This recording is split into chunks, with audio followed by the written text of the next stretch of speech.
함께 사도신경으로 신앙 고백하시겠습니다. 나는 전능하신 아버지 하나님 전지의 창조주를 믿습니다. 나는 그의 유일하신 아들 우리 주 예수 그리스도를 믿습니다. 그는 성령으로 잉태되어 동정녀 마리아에게서 나시고 빌라도에게 고난을 받아 십자가에 못 박혀 죽으시고 장사된 지 사흘 만에 죽은 자 가운데서 다시 살아나셨으며 하늘에 오르시어 전능하신 아버지 하나님 우편에 앉아 계시다가 거기로부터 살아있는 자와 죽은 자를 심판하러 오십니다. 나는 성령을 믿으며 거룩한 공교회와 성도의 교제와 죄를 용서받는 것과 몸의 부활과 영생을 믿습니다. 아멘. 우리 함께 찬송가 364장 찬송가 364장 내 기도하는 그 시간 그때가 가장 즐겁다. 우리 함께 찬송하도록 하겠습니다. 찬송가 364장입니다.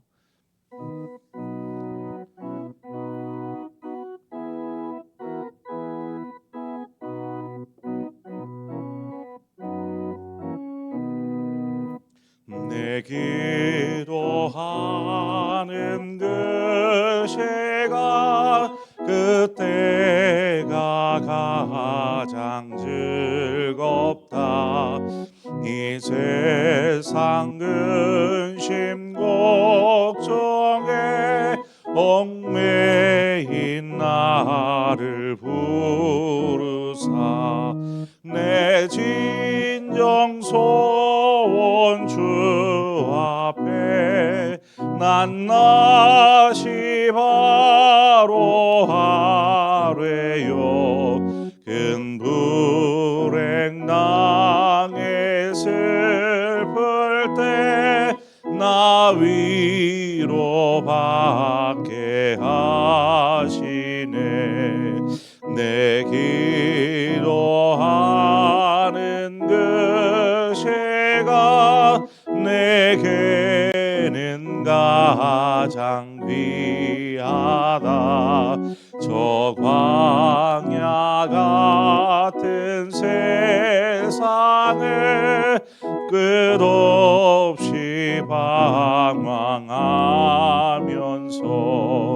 위태한 길로 나갈 때 주께서 나를 이끌어 그 보좌 앞에 나아가 그 은혜 받게 하시는 내 기도하는 그 시간 그때가 가장 즐겁다.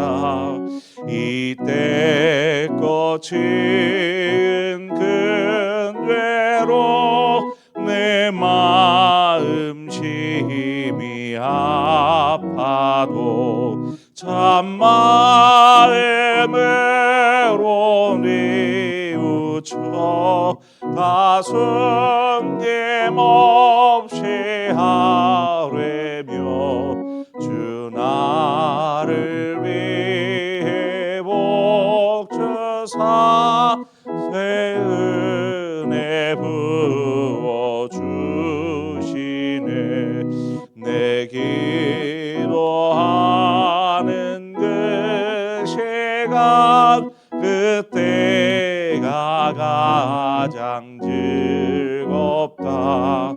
주 세상에서 일찍이 조요란 한곳 피하여 빈들에서나 산에서 온 밤을 세워 지내사 주 예수 친히 기도로 근본을 보여주셨네.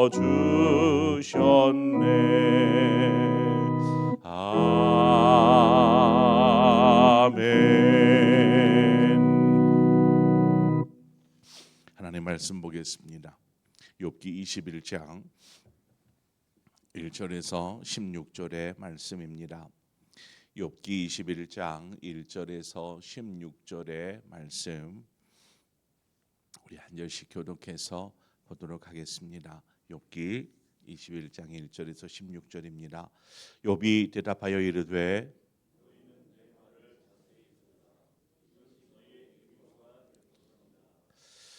나를 용납하여 말하게 하라. 내가 말한 후에 너희가 조롱할지니라.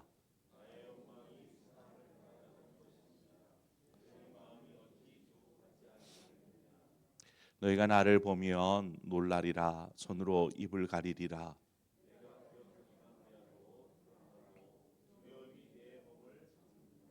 어찌하여 악인이 생존하고 장수하며 세력이 강하냐.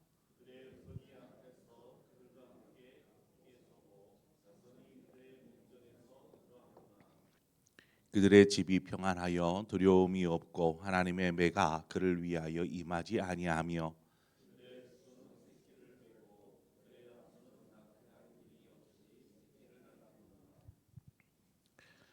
그들은 아이들을 양떼같이 내보내고 그들의 자녀들은 춤추는구나.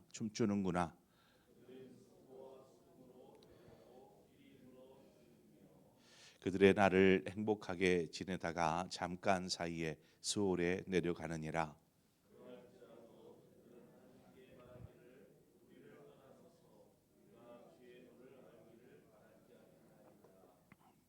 전능자가 누구이기에 우리가 섬기며 우리가 그에게 기도한들 무슨 소용이 있으랴 하는구나.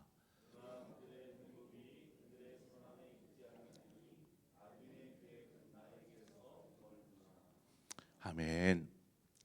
오늘 21장은 소발의 이야기를 들은 욥이 이제 그에 대한 대답을 하는 장입니다.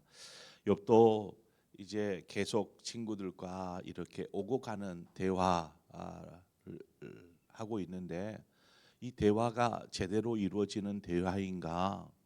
오히려 이제는 그 대화가 감정에 치우쳐 가지고 상대방을 상처를 주는 상대방의 마음을 이렇게 해하는 그런 말들로 이어지는 것을 우리가 알 수 있습니다. 욥도 분명히 욥이 가장 잘 알겠지요. 그래서 친구들에게 야, 내 말을 좀 들어달라 경청해 주기를 요구하고 있습니다. 대화에서 가장 중요한 것은 자신의 생각을 지혜롭게 또 설득력 있게 상대방에게 전달하는 것. 그것도 중요한 것이지만 대화에서 중요한 것, 그것보다 더 중요한 것은 상대방이 하는 이야기를 잘 듣는 것입니다. 잘 말하는 것보다 잘 듣는 것이 대화에서 더 중요합니다. 듣는다라는 의미는 상대방을 향한 겸손과 배려의 의미가 담겨 있습니다.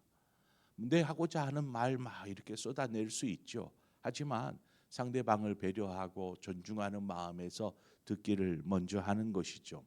야고보서 1장 19절은 말합니다. 내 사랑하는 형제들아 너희가 알지니 사람마다 듣기는 속히 하고 말하기는 더디하며 성내기도 더디하라 이렇게 말하고 있습니다. 더디하라는 것입니다. 말하는 거 좀 자제하고 좀 듣기를 좀 먼저 하라 이렇게 말하고 있죠. 하나님이 사람을 창조하실 때에 왜 귀를 두 개나 만들고 입을 하나만 만들었을까요? 입을 여러 개 만들면 얼마나 좋을까요? 그런데 하나님께서 창조하신 이 창조에도 분명히 그 의미가 담겨 있습니다. 두 귀로 잘 들어라. 그리고 한 입으로 말해라 라는 것이죠. 말이 많으면 반드시 실수가 나타나게 되어 있습니다. 말의 실수죠. 이 실수가 하게 되어 있습니다. 이야기를 하다 보면 어떤 사람을 여러분은 신뢰하게 됩니까? 말을 잘하는 사람을 신뢰하게 됩니까? 아니요. 말을 잘하는 사람이 아니라 말을 잘 들어주는 사람을 신뢰하게 되어 있습니다. 또 대화에 있어서 중요한 것은 이제 잘 듣는 것과 더불어서 진실을 말하는 것입니다. 진실을 이야기하는 것. 이전에 제가 사실과 진실의 차이를 여러분에게 한번 말씀드렸던 것을 기억할 것입니다. 상대방에게 정직하게 있는 그대로를 이야기하는데 어떤 자신의 진심이 그럴 때에 이제 자신의 진심이 전해져야겠지요. 자신의 진심이 전해지게 하려면 사실로 이야기하는 것보다 진실로 이야기하는 것이 훨씬 그 사람의 마음을 움직일 수 있습니다. 주님께서도 진실로 내가 이르노니 내게 이르노니 이렇게 진실로라는 말을 사용하셨는데 진실과 사실의 차이라고 한다면 진실 속에서는 상대방을 향한 어떤 사랑의 마음이 담겨져 있는 것입니다. 배려의 마음이 진실함 속에는 담겨 있는 것이죠. 그래서 그냥 몸이 건조한 이래서 이랬고 이래서 이랬다라는 사실을 전달하는 것이 아니라 그 속에 진실을 담는 것이죠. 사랑을 따뜻함을 담아서 전달하는 것입니다. 이랬더니 뭐 똑같은 사실을 전달할지라도 진실로 담겨 사랑이 담겨 있는 진심이 담겨 있는 전달 그것이 그 사람의 마음을 움직이고 변화시키고 설득할 수 있더라는 것입니다. 더욱이나 우리가 어떤 대화의 주제가 좀 부정적인 단어들이 들어갈 때 예를 들어서 죄나 고난이나 고통이나 슬픔이나 이런 단어들이 들어갈 때는 더더욱 우리가 진실을 담아야 합니다. 그곳에 어떤 지금 욥의 친구들이 이야기하는 것 욥의 경우는 아니지만 그 이야기가 뭐 완전히 틀린 이야기는 아닙니다. 죄를 지으며 응당 그에 따른 어떤 고난을 당할 수 있다라는 것 그것은 틀린 말이 아닙니다. 그러나 그런 이야기를 전할지라도 우리가 더더욱 이러한 진실함을 담아서 전달을 해야지요. 설령 이 사람이 뭐 욥이 당신이 죄를 지었기 때문에 지금 고난을 당하는 것이야 라는 말을 할 때에도 진실이 담겨야지요. 그런데 그런 것들이 다 빠져 있는 이 욥의 친구들의 이야기를 듣는 욥에게는 그것이 설득이 아니라 오히려 그에게는 가시처럼 송곳처럼 자신의 마음을 괴롭게 하고 상처를 입히는 말이었다라는 것입니다. 그래서 경청해 달라, 내 말을 좀 들어달라라고 말하고 있죠. 아마 이 서로가 서로의 말을 잘 귀담아 들었었다라면 지금 이 상황까지 되지는 않았을 거라고 보입니다. 욥은 자신의 고난의 이유를 전혀 알지 못합니다. 하나님이 말씀해 주시지 않거든요. 내가 너 시험하려고 하는 거야. 뭐 이렇게라도 말해 주시면 좋겠는데 아무런 말씀이 없고 그저 시간만 흘러갑니다. 그러니 욥의 마음이 얼마나 답답하고 또 자신을 바로 옆에서 계속 뭔가 질책하고 책망하는 이러한 친구들의 말을 들으니 욥의 마음이 오죽하겠습니까? 그러다가 지쳐서 하나님 하면서 하나님을 향한 원망과 불평이 자기도 모르게 막 쏟아져 나오는 것입니다. 우리가 욥의 그런 처지와 그의 입장을 이해하지 못하는 것은 아니지요. 저라도 그럴 것 같아요. 그런 내가 왜 고난을 당하는지 알지 못한 채 옆에서는 야 너가 잘못해서 그런 거야. 너 한번 생각해봐. 뭐 계속 이런 말만 들린다라면 아마 욥처럼 뭐 하나님을 향한 원망 불평 여기에 멈췄겠습니까? 아마 더했으면 더했지 덜하지는 않았을 것입니다. 그러나 그럴지라도 욥에게 닥쳐온 고난, 우리의 삶에 닥쳐온 고난 속에 하나님의 섭리가 담겨 있다라면, 우리가 그것을 믿는다라면, 우리가 어떤 하나님이 뭐라고 말씀하시지 않는다 할지라도 우리는 우리의 삶 앞에서 잠잠하게 순복할 수 있어야 합니다. 하나님께서 욥에게 고난을 통해서 시험하시는 것은 그의 믿음의 확실함을 위하여서 또 고난 뒤에 있을 하나님이 예비해 놓으신 것들을 위해서 지금 이와 같은 고난이 주어진 것이 아닙니까? 하나님은 고난을 통해 욥이 가지고 있는 부족함들, 연약함들을 단련하시고 더 온전한 믿음으로 그렇게 세우기를 원하시는 것이죠. 그래서 이전과는 다른, 차원이 다른 어떤 믿음의 경지, 믿음의 성숙함으로 욥을 이끌고자 하시는 것입니다. 그 속에 하나님의 은혜가 담겨 있고 하나님의 섭리가 있는 것이죠. 우리의 삶에 찾아온 고난, 그냥 아무런 이유 없이 찾아온 고난은 아무것도 없습니다. 설령 우리가 잘못하여서 고난의 길로 들어갔을지라도, 그렇잖아요. 잃어버린 한 마리의 양을 위해서 목자가 99마리의 양을 놓고 그것을 찾으려고 가서 어디에 있는 그 양, 어려움에 처해 있는 그 양을 안고 돌아오는 것처럼 주님의 마음, 하나님의 마음은 그렇더라는 것입니다. 우리가 잘못해서 고난 속으로 들어간 거죠. 하나님이 시험이나 혹은 우리의 잘못을 인하여서 고난을 주신 것이 아니라 우리 스스로 고난 속으로 자처하여 들어갔을 경우에라도 하나님은, 목자 되신 주님은 우리를 찾아오셔서 품에 안으시고 그 어려움, 외로움 속에서, 고통 속에서 건져주시는 분이 바로 주님이시더라는 것입니다. 그러므로 우리가 그것을 안다라면 겸손히 믿음 안에서 하나님 앞에 순복할 수 있어야지요. 믿음은 바라는 것들의 실상이요 보이지 않는 것들의 증거니라고 히브리서 기자는 이야기합니다. 과연 될까? 과연 이루어질 수 있을까? 그것이 이루어질지 안 이루어질지 알 수 없지만 믿음은 전폭적으로 하나님을 신뢰하는 것입니다. 어떤 이들은 경험하면, 되어지면 믿겠다라고 이야기합니다. 내가 이렇게 되면 내가 그때 믿을게, 하나님 믿을게, 이런 일이 일어나면 내가 믿을게 라는 이야기들을 합니다. 그것은 믿음이 아니죠. 되어진 것을 뭘 믿습니까? 그것은 그냥 사실 그대로 받아들이는 것뿐이지, 믿음은 바라는 것들의 실상이요 보이지 않는 것들을 믿는 것입니다. 믿음의 조상이라고 일컫는 아브라함은 하나님께서 말씀하실 때 그 말씀을 믿고 미지의 땅인 가나안으로 향해 떠납니다. 하나님은 그런 아브라함을 믿음의 조상이 되게 하실 뿐만 아니라 그의 삶을 복이 되게 하시죠. 히브리서 11장 8절의 말씀으로 믿음으로 아브라함은 부르심을 받았을 때에 순종하여 장래의 유업으로 받을 땅에 나아갈새 갈 바를 알지 못하고 나아갔으며, 자, 그러니까 믿음으로 아브라함은 갈 바를 알지 못하고 나아갔다라는 것입니다. 앞으로 어떻게 될지 몰라요. 내가 가야 될 곳이 어떤 곳인지 몰라요. 아무것도 모르는 상태이지만 오직 하나님의 말씀, 그 말씀을 붙잡고 그냥 가는 것입니다. 혼자만입니까? 아니요.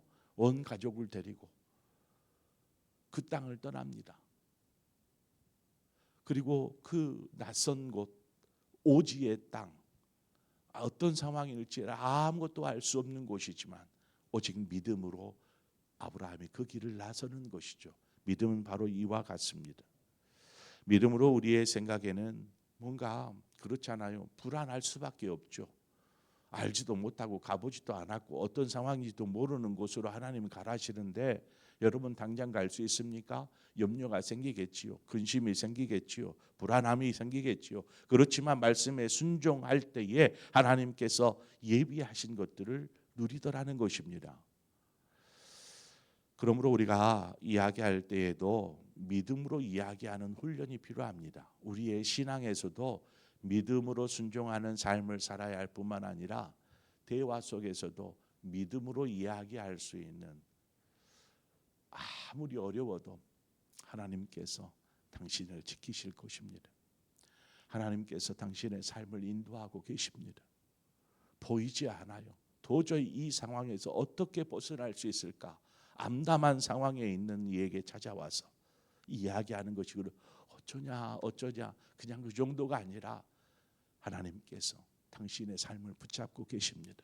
이 믿음의 대화가 필요한 것이죠. 고린도후서 4장 13절은 말합니다. 기록된 바 내가 믿었으므로 말하였다 한 것 같이 우리가 같은 믿음의 마음을 가졌으니 우리도 믿었으므로 또한 말하노라. 믿었으니까 말하는 것이죠. 담대하게 말하는 것입니다. 믿음으로.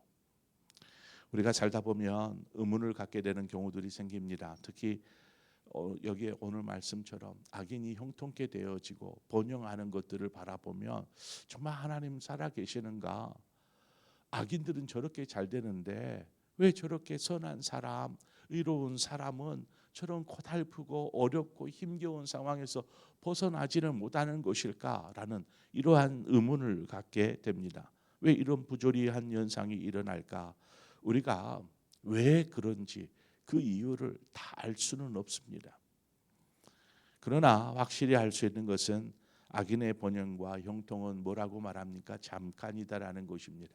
잠깐.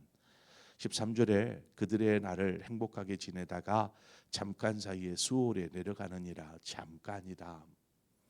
아니 보면은요, 잠깐도 아니에요. 일평생 아마 그 사람의 그 다음 세대에도 아마 저렇게 떵떵거리면서 잘 살 수 있을 만큼의 어떤 부를 축적해 놓고 어떤 권력을 가지고 있고 그럴 수 있어요.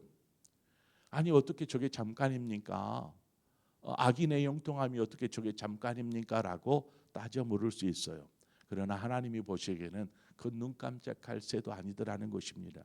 우리가 이 땅을 사랑하는 동안 이 땅을 사랑하는 성경은 뭐라고요? 아침 안개와 같다. 들의 꽃과 같다.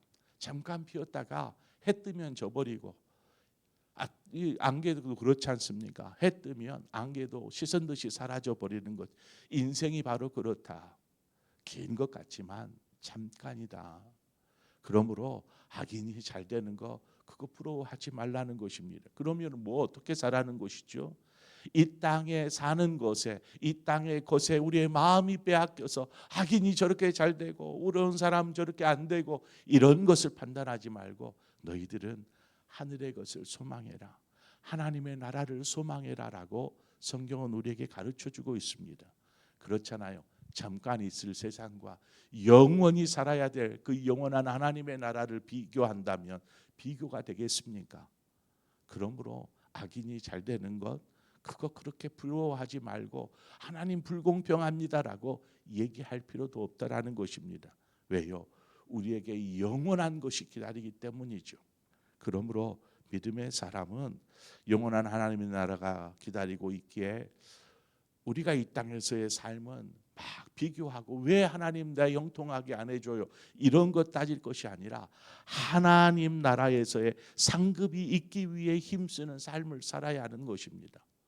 하나님 나라에서 하나님께서 다 갚아주실 것이고 하나님께서 우리에게 상급으로 허락하여 주실 것들을 생각하면 오늘 주어진 내 삶에서 악인은 잘 되고 이런 것 따질 새가 어디 있습니까? 하나님 바라보면서 하나님 제가 고난 속에서도 이렇게 믿음 안에 걸어가는 삶 감사하고 기뻐하는 삶이 결국 하나님 나라에서에는 상급으로 돌아올 것을 믿고 땅의 것에 우리가 힘쓰지 않고 또 재물도 땅에 쌓아두는 것이 아니라 하늘에 쌓아두는 사람 바로 그 사람이 하나님 나라에 상급이 있는 사람인 줄 믿습니다. 새벽에 깨어서 기도하시는 여러분들을 축복합니다. 본문 15절에 전능자가 누구이기에 우리가 섬기며 우리가 그에게 기도한들 무슨 소용이 있으랴 하는구나. 기도해도 응답이 없고 구하여도 받지 못하는데 왜 기도해야 합니까? 라고 생각하는 사람들만큼 어리석은 사람은 없습니다. 기도할 수 있는 것이 복이고 기도할 때에 하나님께서 우리의 마음을 감동시키시고 하나님의 마음을 깨달아 알게 하실 뿐만 아니라 하나님께서 우리를 향한 섭리를 우리로 하여금 깨달을 수 있도록 도와주시더라는 것입니다. 여러분 다 알지 못해도 괜찮아요. 기도하는 사람 하나님은 그 사람을 외면하지 않으신다라는 것입니다. 그러므로 어떤 상황에서든지 어떤 처지에서든지 우리는 하나님 바라보면서 저 하나님의 나라를 바라보면서 묵묵하게 믿음 안에 서 있는 또 그렇게 기도하는 그런 사람이 되어야 할 줄 믿습니다. 그런 저와 여러분의 삶이 되어지기를 축원합니다. 기도하겠습니다. 좋으신 하나님 아버지, 은혜를 감사합니다. 오늘 말씀을 통하여서 우리가 대화에 있어서 중요한 것들이 무엇인가들을 좀 살펴보았습니다. 하나님, 우리가 다른 사람에게 이야기하고 또 설득하고 하는 과정보다 우리가 잘 듣기를 먼저 할 수 있는 잘 듣는 사람 되게 하시고, 또 이야기를 하더라도 우리 안에 진실이 담겨지게 하여 주셔서 그 사람의 마음을 만지고 회복시키고 소망이 되고 기대가 되고 이런 긍정적인 말들이 우리의 입술에서 나올 수 있도록 인도하여 주시옵소서. 무엇보다도 우리의 입술에서 믿음의 말이 선포되어지게 하여 주시기를 원합니다. 절망을 얘기하고 한탄과 단식을 얘기하는 것이 아니라 믿음 안에 하나님께서 행하실 것들을 바라보는 사람, 바로 그 사람이 하나님 나라를 소유한 사람인 줄 믿습니다. 그 나라에서 상급이 있기를 바라며 오늘을 믿음 안에 순복하며 하나님을 바라보며 살아가는 우리의 삶의 길을, 여정을 주여 인도하여 주시옵소서. 예수님의 이름으로 기도합니다. 아멘. 오늘 이 시간에 우리 이제 어제 그제 오늘 수목금이죠. 수목금 이렇게 오늘 이제 장로회 수련회를 마치고 내일까지 우리 정년부 수련회는 이어지게 됩니다. 여러분 위해서 기도해 주십시오. 우리 다음 세대들을 위해서 기도해 주십시오. 다음 주는 유치부 성경학교, 그 다음 주는 우리 아동부 성경학교가 또 준비가 되어져 있습니다. 그래서 하나님의 성경학교 여러 맹사들을 통해서 우리 다음 세대들이 주님을 더 깊이 있게 알아갈 수 있도록 주여 도와 주시옵소서. 또 우리 교육자들을 위해서 기도해 주시고, 특별히 이제 우리 항전직들이 주님의 뜻을 이루는 또 주의 몸된 교회를 위해서 잘 세워갈 수 있는 우리 항전직들이 될 수 있도록 기도해 주시고, 더불어서 우리 환우들을 위해서 기도해 주십시오. 우리 환우들이 이 무더운 여름 잘 날 수 있도록, 또 우리 어르신들 건강 상하지 않도록 위해서, 교회를 위해서 우리 한 마음으로 기도하고, 또 여러분 각자의 기도의 제목으로 기도하시다 자유롭게 돌아가시겠습니다. 함께 기도하겠습니다. 참 좋으신 하나님 아버지, 은혜와 사랑을 감사합니다. 우리를 언제나 도우시고 인도하시는 주여, 아버지 그들 안에 우리를 두시고 우리의 삶을 인도하심을 감사합니다. 오 주여, 우리가 주님을